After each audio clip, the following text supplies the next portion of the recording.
Buenos días, mi nombre es Angélica García, soy residente de segundo año.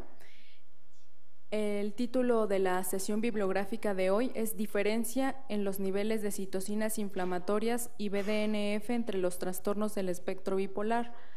Fui coordinada por la doctora Lorena Rodríguez Bores, médico adscrito de esta institución, a quien me gustaría agradecer por su valiosa colaboración. También recibí asesoría por parte del ingeniero José Cortés respecto al análisis estadístico. Este es el contenido que iremos abordando a lo largo de la plática, iniciando por antecedentes del trastorno bipolar y continuaremos discutiendo y analizando el artículo principal para llegar a conclusiones globales. Bueno, como definición del trastorno bipolar, sabemos que es un trastorno crónico, recurrente, que se caracteriza por fluctuaciones en el estado de ánimo y en el nivel de energía. Es una de las principales causas de discapacidad entre jóvenes adultos que conduce a un deterioro cognitivo y funcional por un aumento en la mortalidad, no solo en lo que se refiere a un incremento en la muerte por suicidio, sino también en la alta prevalencia de comorbilidades médicas y psiquiátricas que presentan los individuos afectados. Respecto a la epidemiología del trastorno bipolar, sabemos que tiene una prevalencia de más del 1% a nivel mundial, sin importar la condición sociocultural, étnica, o nacionalidad. Comentando un poco acerca de los antecedentes históricos de los trastornos afectivos, a finales del siglo XIX, Kraepelin previó un continuo entre manía y depresión, considerando que se trataba de una misma entidad patológica que tenía diferentes presentaciones, tanto unipolares como bipolares. Él decidió incluir dentro de estos trastornos al trastorno bipolar tipo 1, tipo 2, los trastornos depresivos recurrentes y también el trastorno ciclotímico. Esta visión unitaria de los trastornos afectivos estuvo con gran prevalencia hasta 1960 aproximadamente, cuando en la literatura de investigación científica médica y en los sistemas formales de clasificación comenzaron a sustituirlo por una división categórica entre unipolar y bipolar.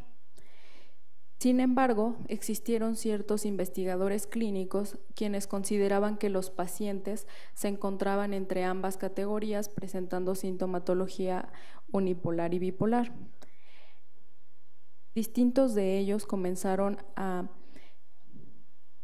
cuestionarse la dicotomía que ya se había expuesto entre estas dos categorías. Uno de ellos, Anatolius Koukopoulos, se cuestionaba acerca de esta dicotomía, ya que los pacientes presentaban en ocasiones falta de tratamiento a los medicamentos antidepresivos. Inclusive compartían otras características clínicas con los pacientes bipolares, entre ellas la recurrencia de los episodios y la menor edad de inicio del padecimiento. Otros de ellos, de estos médicos que cuestionaron el concepto, la división categórica, fueron Frederick Godwin y Jameson. En su libro señalaron que realmente se trataba de una misma entidad patológica que compartía mismas bases genéticas. Angus también proponía continuar con este continuo entre los síntomas mixtos. Él definía que podía tratarse de una misma enfermedad que se manifestaba fenotípicamente en formas unipolares y bipolares, que compartían inclusive una base genética y biológica.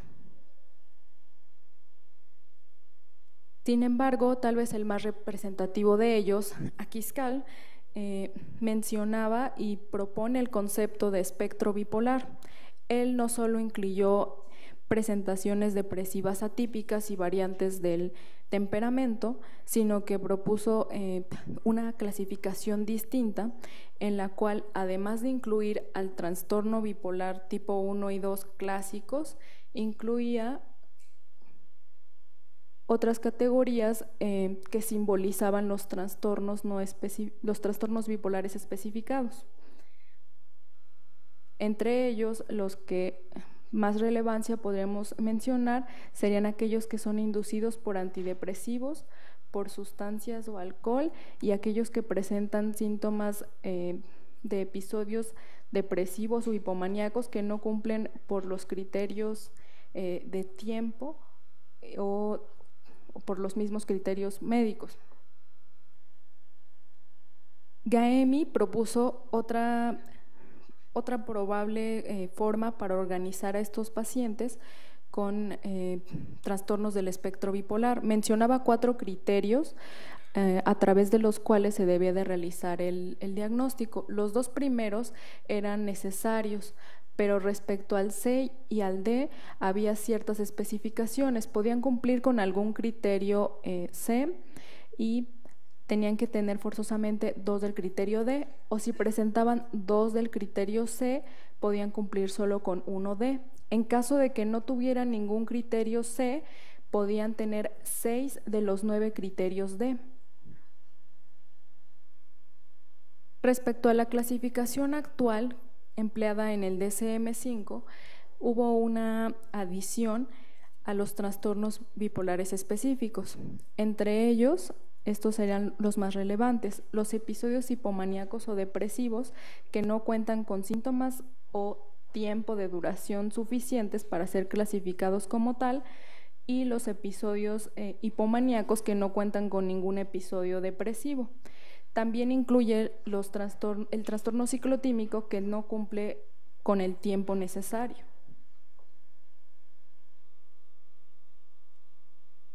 Existen diferentes teorías fisiopatológicas del trastorno bipolar.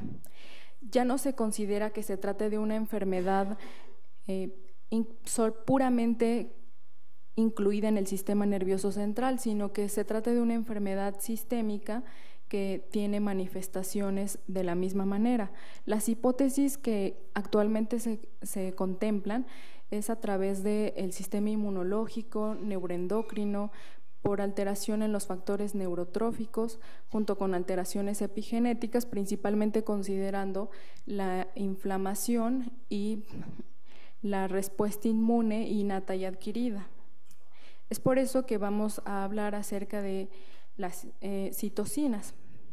Dentro de estas citocinas encontramos con facilidad una división entre las que se encargan de, las que son consideradas proinflamatorias, las clásicas de ellas, interleucina 1, 6, 8, TNF-alfa, y aquellas que son antiinflamatorias, que incluyen la interleucina 10, 13, el interferón gamma y entre otras. Estas citocinas no solo tienen una acción a nivel local, generando una mayor capacitación de leucocitos, macrófagos, quimosinas, para generar una neurotaxis hacia estas zonas e incremento de la respuesta inflamatoria. También existen respuestas que son a nivel sistémico, entre ellas a través de estas interleucinas inflamatorias, generando en el cerebro fiebre, en el hígado hay una mayor producción de proteínas de fase aguda,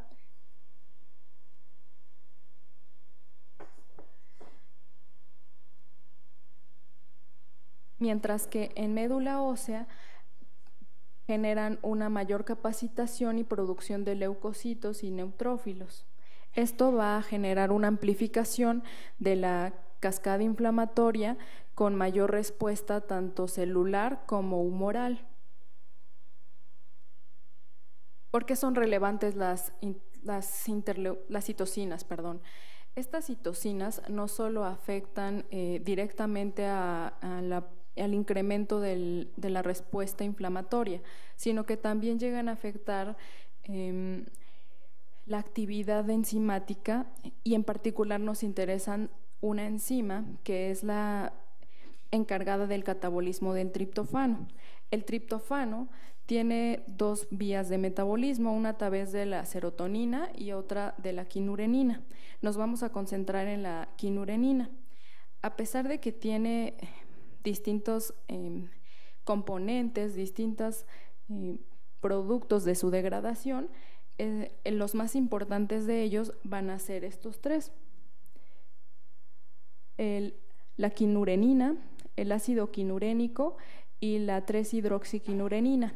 Todas ellas son potentes agonistas de glutamato que van a generar exotoxicidad a nivel celular. Esta enzima en particular, indolamina 2,3-dioxigenasa, es una enzima con baja actividad general, pero al ser inducida por las citocinas 1, 6 y TNF-alfa, incrementa al menos 1000 veces su actividad. Respecto a esta otra enzima, triptofano dioxigenasa, también puede incrementar su actividad al verse inducida por glucocorticoides endógenos o exógenos. A finales de cuentas, nos dará como resultado estos tres productos que son los que generan exotoxicidad. Aquí podemos ver cómo se integran estas vías. Realmente, a pesar de que las interleucinas pueden ser secretadas a nivel periférico en las células que se encuentran macrófagos, leucocitos, también pueden activar la microglía, y eso va a generar aún mayor incremento de la producción de estas interleucinas, que va a proporcionar mayor activación a la enzima indolasa 1,2,3-dioxigenasa, y entonces va a haber un mayor catabolismo de triptofano, con mayor producción de estos productos exotóxicos, y entonces una menor disponibilidad de serotonina debido al catabolismo tan importante del triptofano, que va incrementando y llevando a la excitoxicidad. Igual acá podemos ver cómo de distintas formas se involucran tanto las citocinas, que van incrementando la actividad enzimática de indolamina 2,3-dioxigenasa y van generando esta mayor capacitación de macrófagos, neutrófilos, activación de la microglía, generación de especies reactivas de oxígeno que finalmente van a terminar generando neurodegeneración y neurotoxicidad. Inclusive todo este estrés puede llegar a activar la vía de la hormona liberadora de corticotropina con incremento de ACTH, que va a incrementar el cortisol a nivel adrenal, lo cual también va a afectar a la otra enzima, la enzima TDO, que también está encargada del catabolismo del triptofano y bueno, generando amplificación aún más de toda esta cascada de inflamación. Ahora, ¿cómo es que llegan las citocinas al cerebro? De distintas maneras. Ya habíamos comentado que ciertas células periféricas, macrófagos, leucocitos, van secretando estas interleucinas que se agregan al torrente sanguíneo. A través del torrente sanguíneo pueden llegar directamente a la barrera hematoencefálica, quien las incorpora a través de un transporte activo, o en las zonas en las que no existe una barrera hematoencefálica, a través del órgano circunventricular, pueden también tener acceso al sistema nervioso central. Otro de los métodos por los cuales las interleucinas logran llegar es a través de fibras aferentes del nervio vago que se localizan en el núcleo solitario. Igual ahí tienen acceso a esta vía. Inclusive también en el cerebro los pericitos también secretan interleucinas. Hablando acerca de la teoría del estrés oxidativo, pues sabemos que se trata de una perturbación en el equilibrio entre los antioxidantes y los prooxidantes, probablemente por un incremento entre los prooxidantes o disminución de los antioxidantes. Entonces, esto a partir de especies reactivas, más bien a partir de oxígeno o óxido nítrico. El cerebro es particularmente sensible ya que es rico en sustratos oxidables, pero no tiene tanta capacidad antioxidante. Entonces, al activar esta microglía, igual por acción de la quinurenina, que viene del metabolismo del triptofano, hay una mayor incremento de glutamato y el glutamato va a generar una activación de sus receptores NMDA y AMPA que va a generar finalmente apoptosis. Respecto a otras maneras en las que las especies reactivas de oxígeno van a ir alterando las estructuras celulares, principalmente es a través de la lipoxidación. Esto va a ser favorablemente en lípidos, los cuales tienen bastantes grasos saturados, son estructuras muy grandes y afectan principalmente a la mitocondria. Esta degradación de la mitocondria genera al final la autofagia y bueno, continúa debido a todos estos productos generándose más especies reactivas de oxígeno. Otras proteínas también pueden ser afectadas debido al estrés oxidativo. Entonces, la ubiquitina se les agrega para pasar al proteosoma y existe degradación finalmente de estas proteínas, las cuales pueden ser enzimas o también pueden conformar parte del núcleo celular. A nivel de el DNA y RNA también pueden ser afectados por este estrés, por las especies reactivas de oxígeno. Pueden modificar las bases o teniendo excisión de algunas de ellas. Las más afectadas suelen ser citosinas y guanosinas. Otro de los daños es por la hipometilación del DNA o de histonas. Referente al DNA, al dañarse el RNA mensajero, existe una traducción incorrecta o agregación incorrecta de proteínas.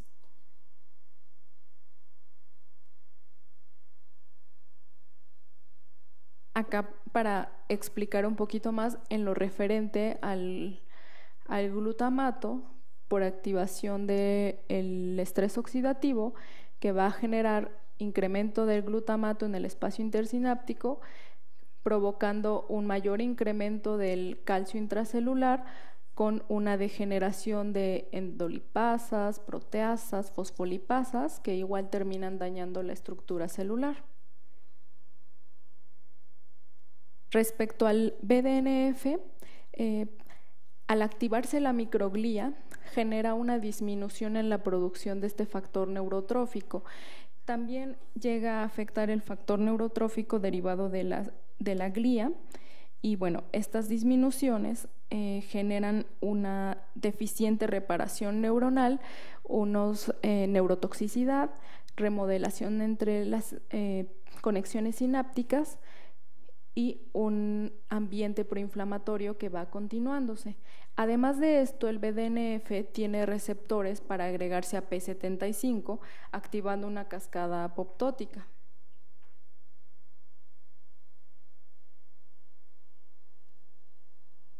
Entonces, para concluir y tratar de integrar de forma completa todas las vías que hemos mencionado, encontramos que las citocinas se van secretando a nivel periférico, las cuales también van a tener influencia en la indolamina dioxigenasa, va a generar una mayor degeneración del triptofano, disminución de los niveles de serotonina, pues igual se planea mayor catabolismo de triptofano con mayor producción de quinurenina, ácido quinurénico, todos estos exotóxicos generando un incremento del glutamato que va a provocar el incremento del calcio a nivel celular. Ese incremento genera activación de endolipasas, proteasas y va generando muerte y apoptosis celular. el trofismo de las células y el soporte va disminuyendo y genera una astrogleosis que va disminuyendo también los niveles de BNDF y eso provoca que haya menor neuroplasticidad y realmente lo referente al trofismo de la neurona. Ahora, respecto a estudios previos que se han realizado en esta área de valorar y comparar las citocinas inflamatorias entre los pacientes con trastorno del espectro bipolar, me gustaría comenzar por este estudio que fue realizado en esta institución. Los pacientes se reclutaron entre 2003 a 2004 y el estudio fue publicado en 2007. Acá lo que nos plantea es que los hallazgos del estudio sugieren un patrón característico y específico para citocinas en ciertas fases del trastorno bipolar. Los hallazgos que se dieron en el estudio es que la interleucina 6 siempre se encontraba disminuida en los episodios depresivos, mientras que la interleucina 4 la interleucina 6 era la que se encontraba elevada en los episodios depresivos. La interleucina 4, que como bien sabemos se trata de una interleucina antiinflamatoria, se encontraba disminuida. El hallazgo particular fue que tanto el TNF-alfa como la interleucina 2 se encontraban presentes en ambos episodios. En ambos, el TNF-alfa se encontraba elevado, mientras que la interleucina 2 se encontraba disminuida tanto en episodios depresivos como en manía. Este otro estudio se trató de una revisión sistemática que conjuntó estudios desde 1950 hasta el año 2008. Incluyó a pacientes en manía, comparándolos con controles, pacientes en manía versus eutimia, pacientes control y comparados con pacientes que estaban en episodios depresivos. Nos vamos a concentrar en los hallazgos entre los controles y manía. Estos serían los principales hallazgos significativos que se encontraron, todos con incremento del receptor soluble de interleucina 2, interleucina 6, 8, PCR y TNF-alfa. En este otro estudio, un metaanálisis, concluyeron a través de revisión de 5 artículos que la interleucina 1 beta se encontraba significativamente elevada entre pacientes en manía comparado con controles. La interleucina 4 también estaba elevada en al menos 10 estudios y la interleucina 6, 13 estudios concluían que había un incremento en ella.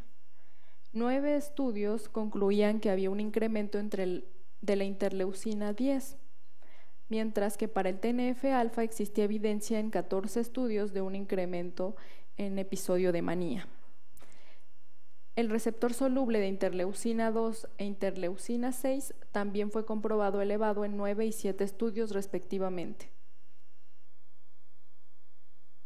Esta otra revisión sistemática contiene análisis más discretos. Solamente encontraron un incremento del TNF-alfa y del receptor de TNF-alfa. Ahora, para centrarnos en el artículo motivo de discusión, fue tomado de la revista International Journal of Neuropsychopharmacology. Este es el artículo a revisar. Fue realizado en 2 hospitales en Taiwán. Y el objetivo del artículo era investigar las diferencias entre los niveles de citocinas y compararlo entre los pacientes controles y los pacientes con trastornos del espectro bipolar. El tipo de investigación fue observacional, analítico, comparativo y transversal.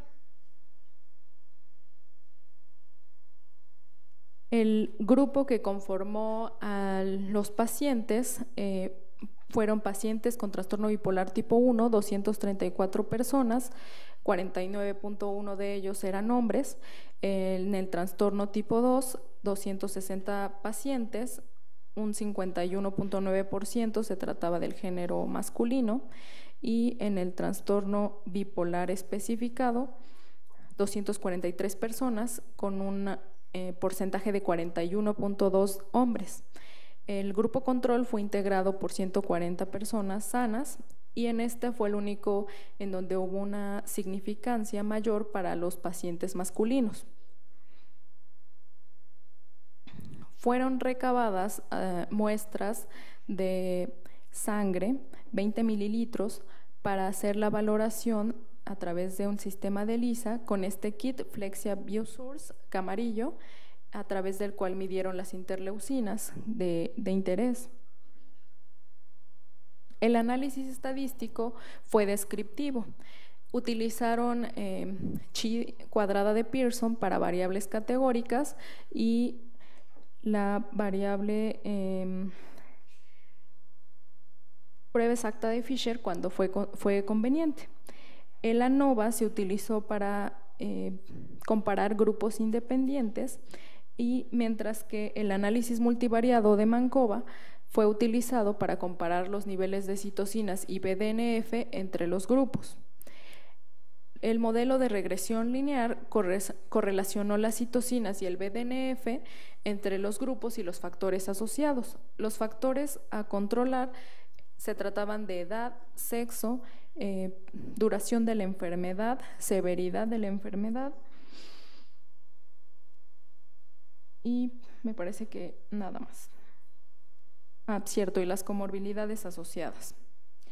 Respecto a los resultados del estudio, no hubo diferencias significativas entre las características demográficas de los participantes, salvo lo que se refiere a el sexo masculino, que fue más predominante en el grupo control. La severidad fue mayor entre los pacientes con trastorno bipolar tipo 1, paramanía, y respecto a edad y duración de la enfermedad no existieron diferencias importantes. Con respecto a la comorbilidad médica, no fue significativa para ninguno de los grupos, mientras que para la comorbilidad psiquiátrica sí se encontró una mayor prevalencia en los pacientes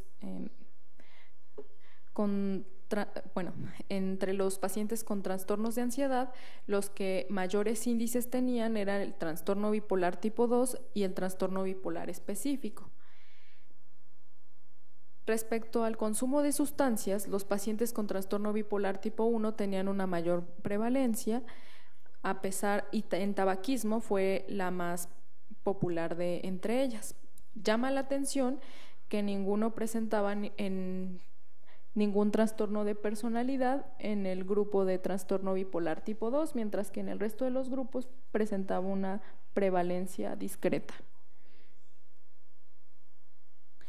Respecto a los resultados de las interleucinas, que era lo que mayor relevancia tenía para esta investigación, al realizar el análisis post-hoc, comparando totalmente los grupos entre sí respecto a TNF-alfa, observaron que en el trastorno bipolar tipo 2 y trastorno bipolar especificado había un incremento en comparación con el grupo control. Sin embargo, el incremento era más importante para el grupo del trastorno bipolar tipo 1.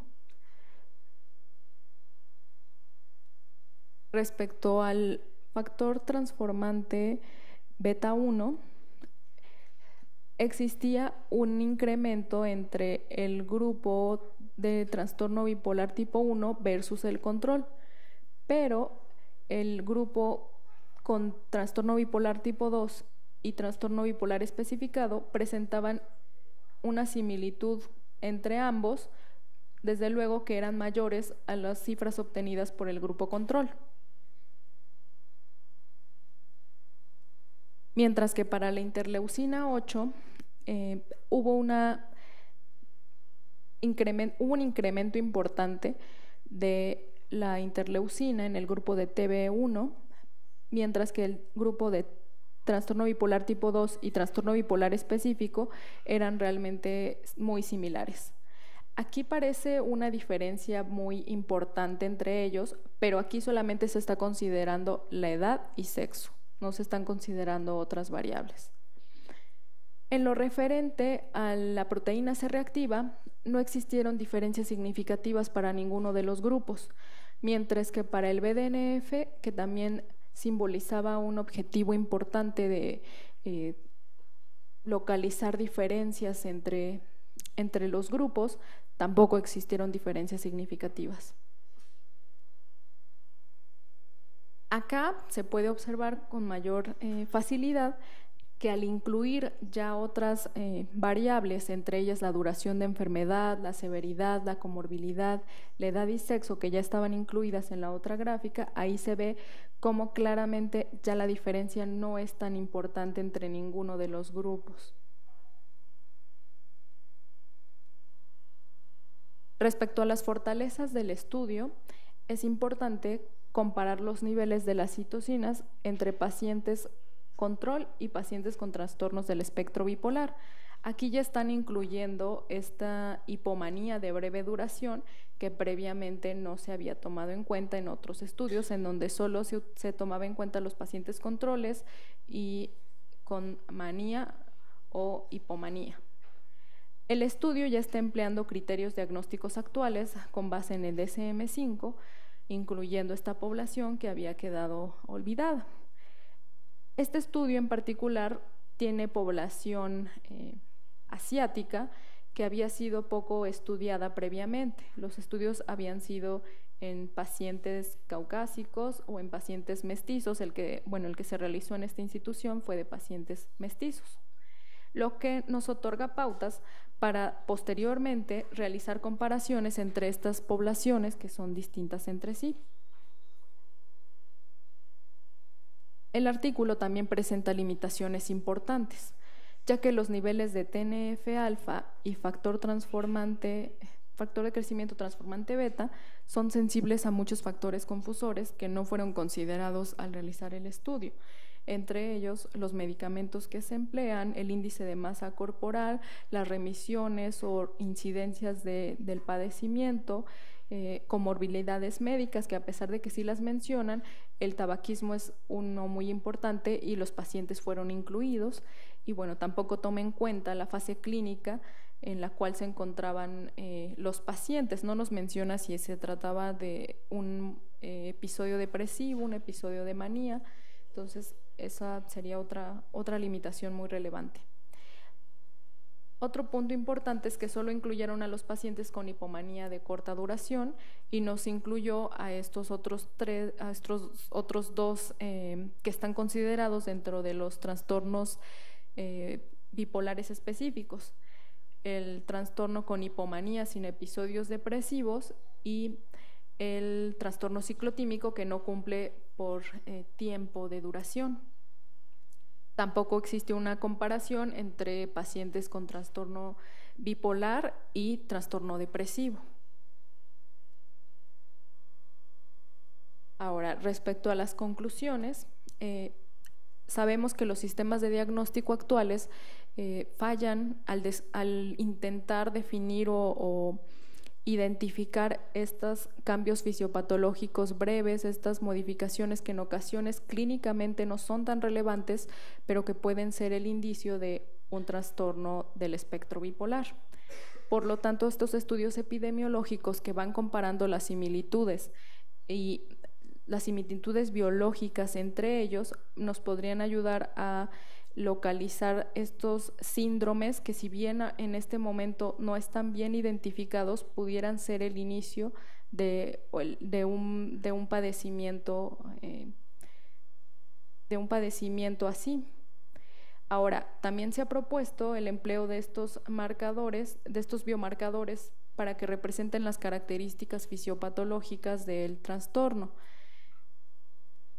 Debido a su pobre sensibilidad y especificidad es que se ven limitados en este aspecto, inclusive para ser incluidos dentro de las clasificaciones formales. sería conveniente que las citocinas y el BDNF cumplieran todo su potencial, pero necesitarían hacer enfoques metodológicos diferentes con muestras más grandes al controlar estas posibles factores confusores de la edad, sexo, medicación, las remisiones y la etapa en la que los pacientes se encuentran. Obviamente la finalidad de todo ello es implementar mejores herramientas de diagnóstico, métodos de prevención y tratamientos especializados cuando exista mayor claridad al respecto. Y si bien no pudieran funcionar como diagnósticos, podrían utilizarse como indicadores de fases clínicas de manía o depresión.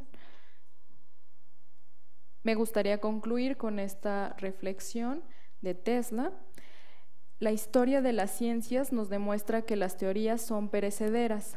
Con cada nueva verdad revelada tenemos una mejor comprensión de la naturaleza y nuestras concepciones y nuestros puntos de vista se modifican.